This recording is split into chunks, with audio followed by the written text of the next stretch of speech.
Baik, selamat malam. Perkenalkan, nama lengkap saya Andreas Dagang Mare, NIM 17030303076.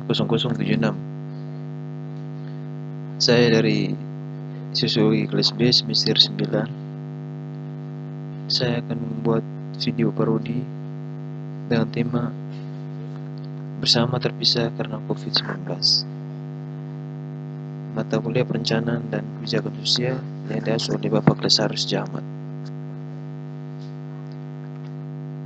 Psikologi sosial merupakan suatu yang berkaitan dengan jiwa seseorang.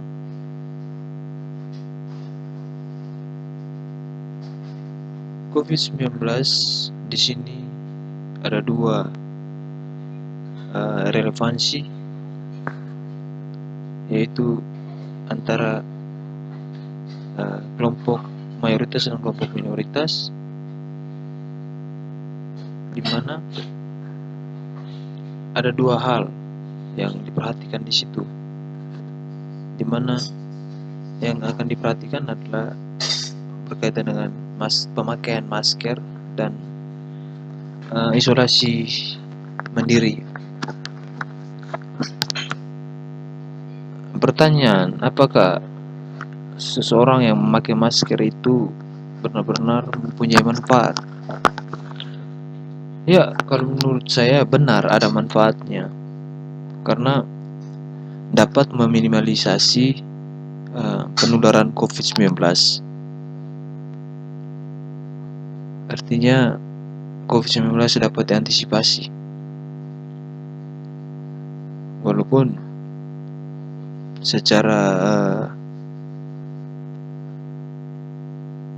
kegunaannya tidak terlalu maksimal ya, karena virus corona ini dia seperti atom, seperti partikel-partikel yang kecil yang akan mudah masuk.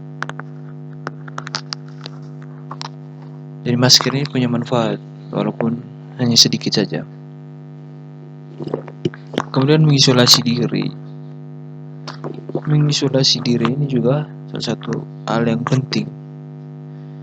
Tapi saya mau mengatakan bahwa di sini tentu ada dua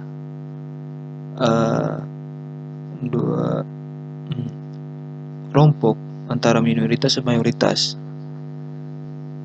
Jadi misalnya salah satu negara yang sudah terdampak COVID-19, tentu masyarakatnya mengalami tekanan batin, karena mereka mendengar dan melihat melalui pemberitaan media sosial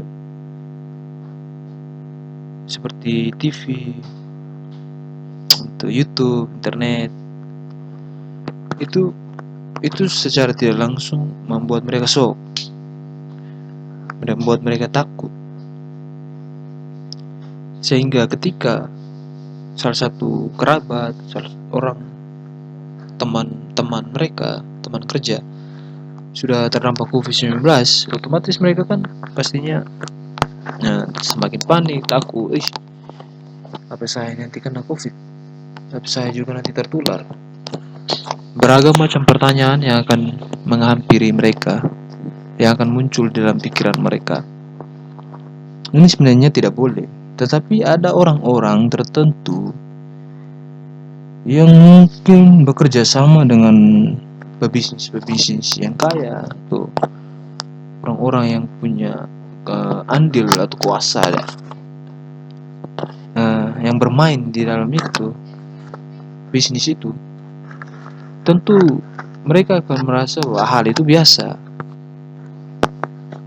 karena mereka tahu bahwa hal itu sebenarnya tidak ada dampak yang sangat signifikan terhadap kita kalau kita tidak menggunakan perasaan kita, tidak menggunakan naluri kita, tidak menggunakan perasaan, sehingga kita tidak, secara psikologi kita tidak terganggu, kita sudah bebas dari segala macam pikiran yang buruk, pikiran-pikiran yang menjatuhkan kita ke dalam hal-hal yang negatif. Jadi saya mau mengatakan bahwa orang-orang yang merasa bahwa COVID-19 ini tidak ada, itu mereka tahu benar bahwa sebenarnya itu adalah permainan saja, permainan orang-orang itu, elit saja. Entah itu mungkin ada hubungan kerjasama atau mungkin mereka secara kasat mata, secara uh, memprediksi sesuatu itu berdasarkan intuisi yang mereka miliki, penglihatan itu, perasaan mereka. Itu merupakan suatu hal yang sebenarnya tidak mempunyai dampak yang signifikan. Maka di antara dua sisi, maka saya mau katakan bahwa antara dua sisi, antara orang yang memikirkan bahwa COVID-19 ini benar-benar sangat menakuti, sangat-sangat membunuh, dan orang-orang yang menganggap bahwa COVID-19 ini sebenarnya tidak ada efek samping, dampak apa, itu tuh berbeda, antara dua hal berbeda. Sebenarnya ini juga salah satu permainan oknum-oknum tertentu. Ini yang menjadi kendala yang akan dihadapi oleh masyarakat, dan pemerintah harus pintar-pintar untuk menanggapi masalah ini. Kalau pemerintah juga dibawa atau dibonekakan oleh oknum-oknum pejabat kaya, ya tentu semua masyarakat akan merasa terdampak. Ya, kalau menurut saya kembali kepada pribadi masing-masing ya, agar bisa mengantisipasi itu. Selain itu, kita tahu bahwa antara kelompok di contoh kecil di Indonesia, antara kelompok mayoritas dan minoritas, ini juga satu hal yang sangat-sangat ya sangat apa ya, sangat marak diperbincangkan. Kan di Indonesia ini mayoritasnya Islam ya. Tapi kalau menurut saya ada orang, contoh kecil, ada orang-orang yang memiliki kelompok dalam satu daerah, itu memiliki satu kelompok ya, misalnya daerah Jawa sendiri, kayak Jawa Barat dengan Jawa Timur, atau NTB, NTT, atau di Jawa dan Flores gitu ya contohnya.